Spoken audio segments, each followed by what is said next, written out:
Thank you very much, Dr. Brennan. Are there any questions from our audience? If no one wishes to speak now, you can text your questions.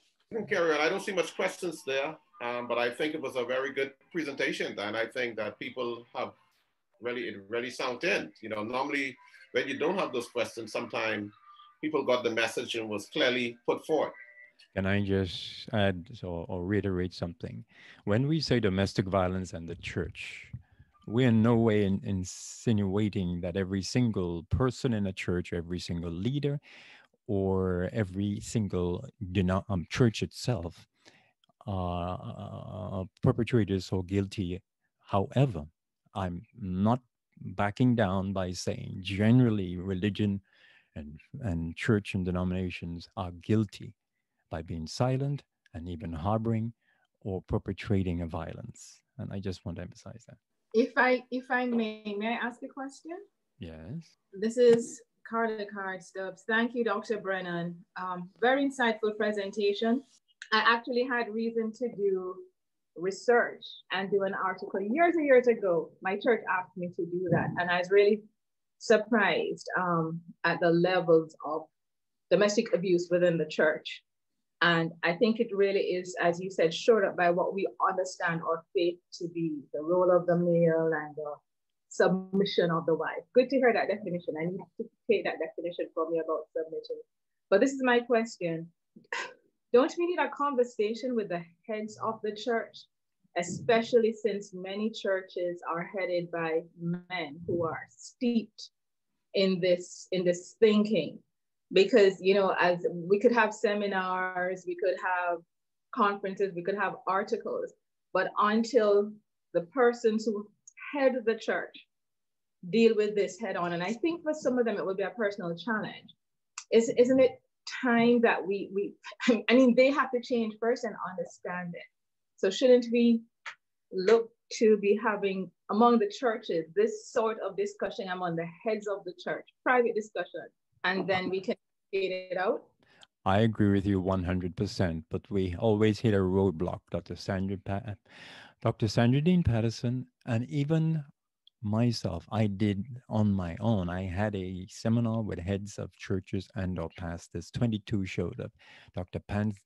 Patterson often, I say often, a good term, had these occasions. I have even showed videos that are designed for pastors and leaders, and very few show up. So yes, the process is education. And sometimes it seems as though we have to focus on educating the congregants so they can enforce, challenge, or vote out those leaders and start kissing up with them. I think if we educate the congregants and try find the leaders who are sensitive and passionate toward the topic and willing to change, and more of us leaders, there are a few like myself who want to speak out and educate the congregants, the members of the church, maybe they will help to make a change. And we don't have to always put a woman in position, but we need some women in position, for heaven's sake, in some of these churches, all right?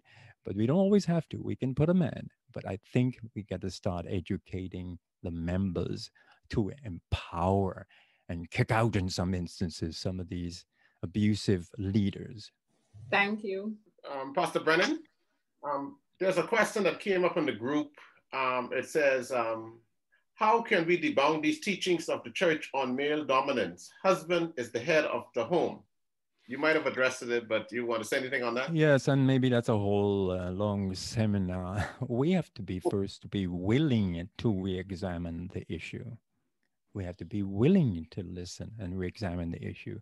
Secondly, we need to have an open understanding of what it actually means. We have created false theology from traditional application, from traditions applying on the Bible instead of the Bible applying, influencing tradition, okay? So down through history, and even the Bible itself refers to some of those cultures that it doesn't endorse, but painfully presents some of those cultures that happened in Deuteronomy when a woman When a man raped a woman, she had to marry him and all those kinds of stuff. That was not endorsed by God, but that was a painful practice that Christ came along and tried to deal with. And so if the church is willing to look at and change, they have to be willing to do that. They have to be willing. And looking at the sources of where the Bible comes from, and also the context. For instance, the husband is the head of the wife. No, when they go to the one about marriage, many churches only grounds on adultery, in Matthew. That many churches still adhere to. In that case, we interpret it as a infringement against women, as a force coming down on women. No, Jesus was liberating women. He was not saying literally only on the grounds of adultery. He was talking to men where women were actually used like chattel property. And so he was elevating women, saying, no, you can't do that. Because when you did that, you forced them into prostitution.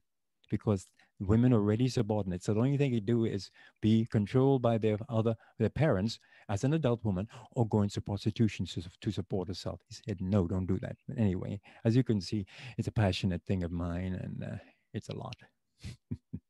Thank you very much, Mr. Brennan. Thank you very much. We are very grateful for the knowledge that you've imparted.